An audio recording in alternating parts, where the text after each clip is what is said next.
खंड शिक्षा अधिकारी महोदय, मैं रिपोर्ट भेज रहा हूं आपके यहाँ, आप देखिएगा और देखने के बाद आपको समझ में आएगा। तुरना में आए होंगे तो हो सकता है कि बहुत सारी चीज आप देख के गए होंगे, लेकिन आइएगा और एक बार चश्मा लगा करके देखिएगा कि इस प्राथमिक विद्यालय का जो श्यामपट्ट है, इस श्यामपट्ट पर लिखने के बाद इन बच्चों को कुछ दिखाई देता है कि नहीं दिखाई देता है। मंत्री जी एक बात कहना चाहते हैं, शिक्षा व्यवस्था को बदलने का पूरा प्रयास कर रहे हैं, बड़ी खुशी की बात है। नहीं चाहिए हमारे बच्चों को बढ़िया बढ़िया फर्नीचर पर बैठने के लिए डेस्क बेंच।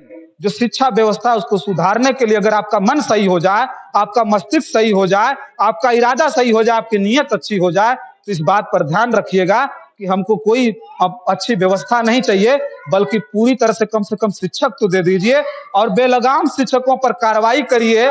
लेकिन देख लीजिएगा कि ये विद्यालय के कैंपस को देखिए, उसकी जर्जर बिल्डिंग को देखिए और यहाँ पढ़ने वाले बच्चों की स्थिति को देखिए, गरीब के बच्चे जिनको देख करके कहीं ना कहीं आप भावुक होंगे।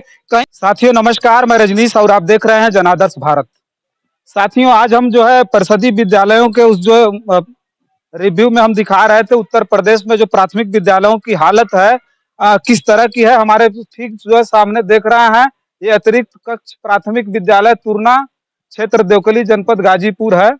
और मैं इस विद्यालय पर जब आया तो ये जानिए कि इतनी बुरी स्थिति है, इतनी बुरी स्थिति है कि जो कैंपस है वो कैंपस भी बिल्कुल साफ सुथरा तो दिखाई दे रहा है, लेकिन उबड़ खाबड़ की स्थिति में। तो छोड़िए, कैंपस की बात नहीं करना है हमको। दाखिला शुरू हो गया उत्तर प्रदेश में परिषदीय विद्यालयों में, अब बच्चों का दाखिला हो रहा है, लेकिन स्थिति यह है कि आखिर कोई भी अभिभावक अपने बच्चों को इन प्राथमिक विद्यालयों में क्यों भेजेगा। अभी हम प्राथमिक विद्यालयों की जब हम स्थिति दिखाने लगेंगे तो आपको लगेगा देख करके कि आखिर जो आप कर रहे हैं वो गलत नहीं है, बिल्कुल सही कर रहे हैं, लेकिन आपकी गलती बताते हैं कि गलती है क्या। अभिभावक कहीं ना कहीं प्राथमिक विद्यालय को लेकर के, परिषदीय शिक्षा को लेकर के उत्तर प्रदेश में जिम्मेदार है कि नहीं है।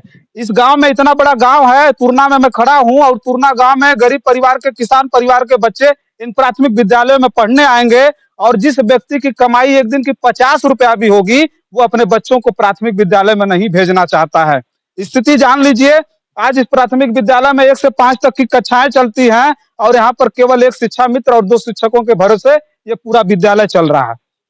कभी कभी ऐसा होता होगा कि अतिरिक्त कामों की वजह से इन प्राथमिक विद्यालयों में एक टीचर बचते होंगे या किसी केवल शिक्षा मित्र के भरोसे ये विद्यालय चलता होगा। ये तो सरकार इसके लिए कहीं ना कहीं जिम्मेदार है कि जब शिक्षक लगाए गए हैं पढ़ाई करने के लिए, बच्चों को पढ़ाने लिखाने के लिए, तो उनको अतिरिक्त काम देने की जरूरत क्या है। अगर पढ़ाने लिखाने के लिए जो शिक्षक लगाए गए हैं सरकारी विद्यालयों में, अगर उनसे अतिरिक्त काम लिया जाएगा तो कहीं ना कहीं बच्चों के भविष्य को गर्त में धकेलने का काम सरकारों के द्वारा किया जा रहा है। आइए हम विद्यालयों की स्थिति दिखाते हैं और दिखाएंगे विद्यालयों की स्थिति कि क्या है। देखिए ये कक्षा है, इसमें कक्षा 1 के बच्चे हैं, कक्षा 1 के बच्चे हैं ये, और इस कक्षा 1 के बच्चे हैं और इनका श्यामपट्ट आप देखेंगे तो श्यामपट्ट कितना खराब है। और इस बारे में जब हम सवाल करेंगे तो कुछ लोगों को ये लगेगा कि ये कहीं ना कहीं हम समझौता के लिए बात करने के लिए आए हैं, हम ये दिखा रहे हैं। बताइए ना, अगर मैं इस पे कुछ लिख दूं तो किसी बच्चे को नहीं दिखेगा। चाक है आपके पास में? अगर मैं इस पे लिख दूं तो इन बच्चों को दिखाई नहीं देगा। क्लास 1 के ये बच्चे हैं। क्या नाम बाबू? किशन। किशन। रोज आते हो पढ़ने? हाँ। पढ़ाई होती है? अच्छा बताओ, एबीसीडी आता है? ABCDEFGHIKLMNOPQRSTUWXYZ। ये उनके बाद ध्यान नहीं। अच्छा ठीक है, कैमरा के सामने ये बच्चे हैं। क्या नाम हुआ आपका? अनमोल। अनमोल। अनमोल। अनमोल बताओ, एबीसीडी आता है? क ख ग घ पढ़ने आते हो? रोज स्कूल आते हो? पढ़ाई होती है, मैम पढ़ाती हैं, सर पढ़ाते हैं, तो फिर काहे नहीं आता? पापा का नाम? पापा का दिनेश। पापा क्या करते हैं? काम करते हैं। और मम्मी घर कौन पढ़ाता है तुमको? घर कोई पढ़ाता है? बाबा मेरे बाबा पढ़ाते हैं। तो कबूतर खड़ा नहीं पढ़ाए? पढ़ाए। तो याद नहीं है तुमको? मनीष। एबीसीडी आता है?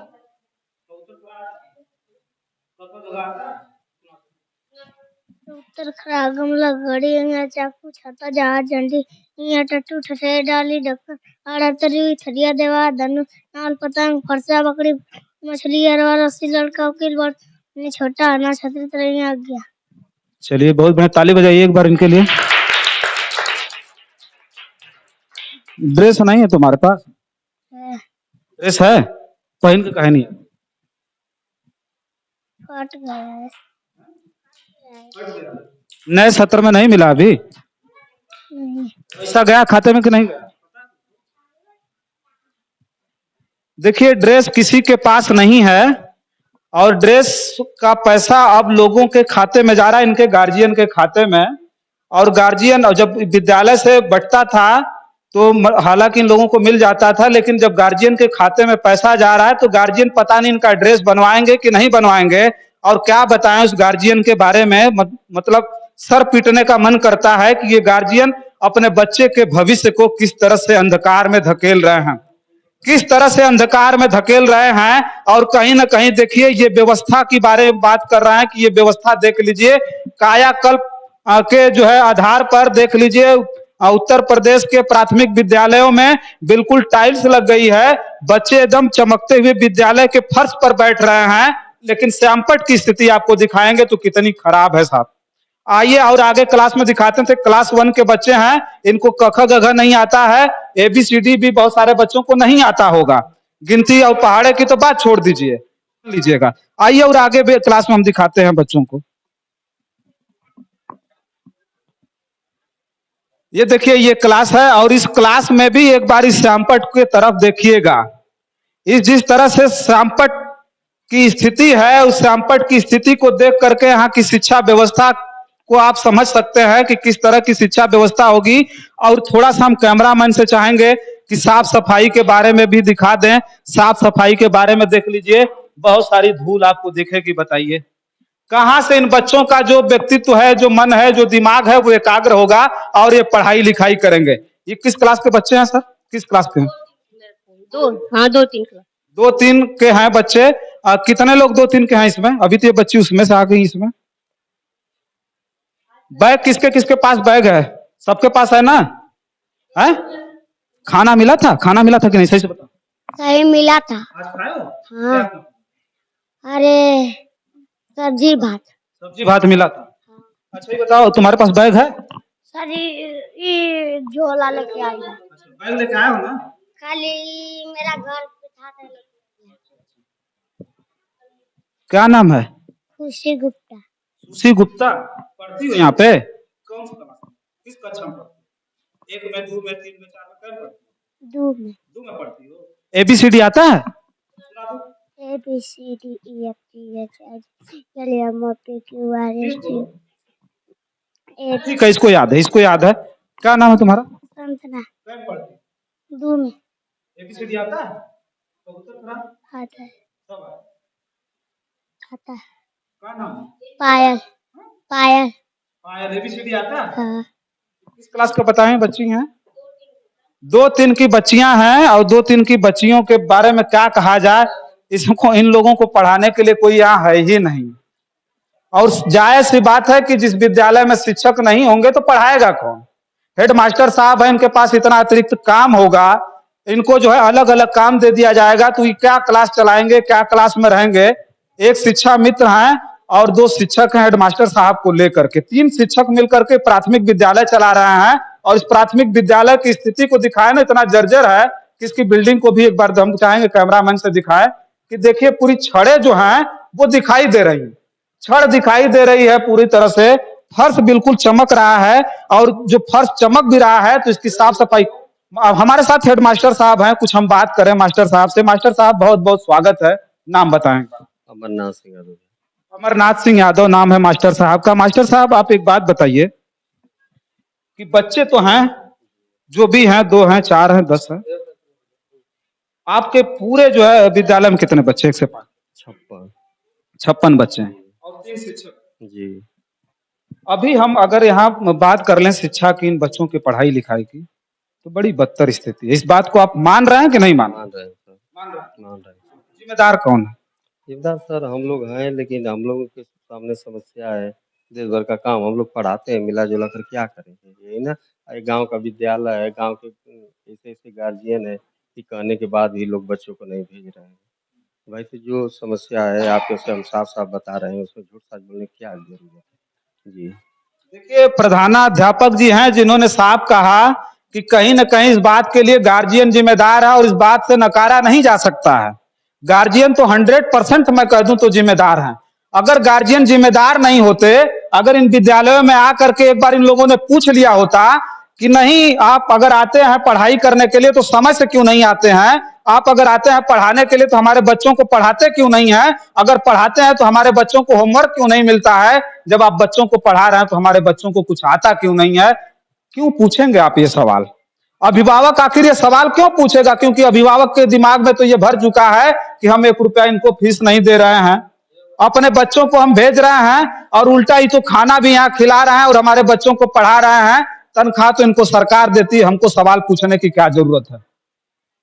ये चीज आपके दिमाग में होगा, लेकिन आप जानिएगा सरकार अगर इनको तनख्वाह देती है तो अपने घर से नहीं देती है, बल्कि जितना बड़ा गांव है, हर गांव के हर एक व्यक्ति से लेकर के, अगर सुई से लेकर के जहाज तक खरीदता है, खाने पीने की सामान खरीदता है व्यक्ति, तो हर एक चीज पर सरकार को टैक्स देता है और उसी टैक्स के पैसे से इन शिक्षकों को तनख्वाह मिलती है, टैक्स के पैसे से इनको तनख्वाह मिलती है, इनकी रोजी रोटी चलती है। तो सवाल कौन पूछेगा? सरकार पूछेगी। सरकार के पास इतना समय नहीं है कि आपके बच्चे के भविष्य को सुधारे, बल्कि आपको यह समझना पड़ेगा, आप आकर के विद्यालयों में एक बार पूछ देते कि हमारा बच्चा जा रहा है तो पढ़ क्यों नहीं रहा है। अब ये बात पूछेगा कौन? ये गरीब कमजोर मजदूर परिवार के बच्चे हैं जिनके पिता बाहर जाकर के काम कर रहे हैं, रोज कुआं खोदना है और रोज पानी पीना है। जो बड़े लोग हैं, जो धन्ना सेठ हैं, जो अगर एक दिन का 100 रुपया भी कमाते होंगे तो अपने बच्चों को प्राइवेट स्कूल में भेज रहे हैं, तो वो क्यों सवाल पूछेंगे? उन तो जानते हैं कि हमारे बच्चे तो प्राइवेट स्कूल में पढ़ रहे हैं, और वही लोग हैं जो आज चिल्ला चिल्ला करके टीवी चैनल से लेकर के गांव तक लोगों को समझाने में और चिल्लाने में लगे हुए हैं कि देश में महंगाई बढ़ रही है। महंगाई को कौन बढ़ा रहा है? महंगाई को कोई और नहीं बढ़ा रहा है, बल्कि आप बढ़ा रहे हैं। आप अपने बच्चों को प्राइवेट स्कूलों में मोटी फीस देकर के पढ़ाने के लिए तैयार हैं, लेकिन प्राथमिक विद्यालय में जो ट्रेंड शिक्षक हैं, 50,000 से लेकर के 1 लाख तक तनख्वाह पाने वाले जो शिक्षक हैं, उनसे कभी आपने सवाल नहीं पूछा। कभी प्राथमिक विद्यालय में अपने बच्चों को इसलिए नहीं भेजना चाहते हैं क्योंकि हम फीस नहीं देते। लेकिन हमको अगर पता चल जाए कि हमारे टैक्स की बदौलत ये विद्यालय चलता है, आकर के हम सवाल पूछना शुरू कर दें, तो कुछ शिक्षक की बात कर रहा हूं, मैं सबकी बात नहीं कर रहा हूं, मैं साफ तौर पे बोल दूं, कुछ शिक्षक जो पूरी तरह से शिक्षा व्यवस्था को बर्बाद करके, जो बेलगाम हैं, शिक्षा व्यवस्था को बर्बाद करके नेतागिरी कर रहे हैं, जिस दिन सवाल पूछना शुरू कर देंगे इन विद्यालयों में घुस करके, तो वो नेतागिरी छोड़ करके पढ़ाई लिखाई शुरू कर देंगे। खंड शिक्षा अधिकारी महोदय, मैं रिपोर्ट भेज रहा हूं आपके यहाँ, आप देखिएगा और देखने के बाद आपको समझ में आएगा। तुरना में आए होंगे तो हो सकता है कि बहुत सारी चीज आप देख के गए होंगे, लेकिन आइएगा और एक बार चश्मा लगा करके देखिएगा कि इस प्राथमिक विद्यालय का जो श्यामपट्ट है, इस श्यामपट्ट पर लिखने के बाद इन बच्चों को कुछ दिखाई देता है कि नहीं दिखाई देता है। हमको चमकता हुआ फर्श नहीं चाहिए। मुख्यमंत्री जी एक बात कहना चाहते हैं, शिक्षा व्यवस्था को बदलने का पूरा प्रयास कर रहे हैं, बड़ी खुशी की बात है। नहीं चाहिए हमारे बच्चों को बढ़िया बढ़िया फर्नीचर पर बैठने के लिए डेस्क बेंच, क्योंकि पढ़ाई लिखाई होगी। जब हमारे बच्चे अच्छे से पढ़ाई लिखाई करेंगे, हमको फर्नीचर की आवश्यकता नहीं है। मत लगाइए एसी और पंखा, लेकिन जो शिक्षा व्यवस्था है उसको सुधारने के लिए अगर आपका मन सही हो जाए, आपका मस्तिष्क सही हो जाए, आपका इरादा सही हो जाए, आपकी नीयत अच्छी हो जाए, तो इस बात पर ध्यान रखिएगा कि हमको कोई अब अच्छी व्यवस्था नहीं चाहिए, बल्कि पूरी तरह से कम शिक्षक तो दे दीजिए और बेलगाम शिक्षकों पर कार्रवाई करिए। नहीं कार्रवाई होगी तो जनहित के मुद्दों पर प्राथमिक विद्यालयों पर इसलिए मैं आकर के चिल्लाऊंगा क्योंकि इस प्राथमिक विद्यालय में मजदूरों किसानों के बच्चे पढ़ रहे हैं, धन्ना सेठों के बच्चे नहीं पढ़ रहे हैं। विद्यालय का परिसर है बिल्कुल साफ है, मंदिर बना हुआ इस विद्यालय में, इस विद्यालय में मंदिर भी है, बहुत सारी चीजें हैं। लेकिन देख लीजिएगा कि ये विद्यालय के कैंपस को देखिए, उसकी जर्जर बिल्डिंग को देखिए और यहाँ पढ़ने वाले बच्चों की स्थिति को देखिए। गरीब के बच्चे जिनको देख करके कहीं ना कहीं आप भावुक होंगे, कहीं ना कहीं वो शर्मसार करने वाली वो तस्वीरें हैं कि इन किसानों और मजदूरों के बच्चों को हम किसी न किसी बहाने, किसी न किसी तरह से इनके भविष्य को उज्जवल न बनाकर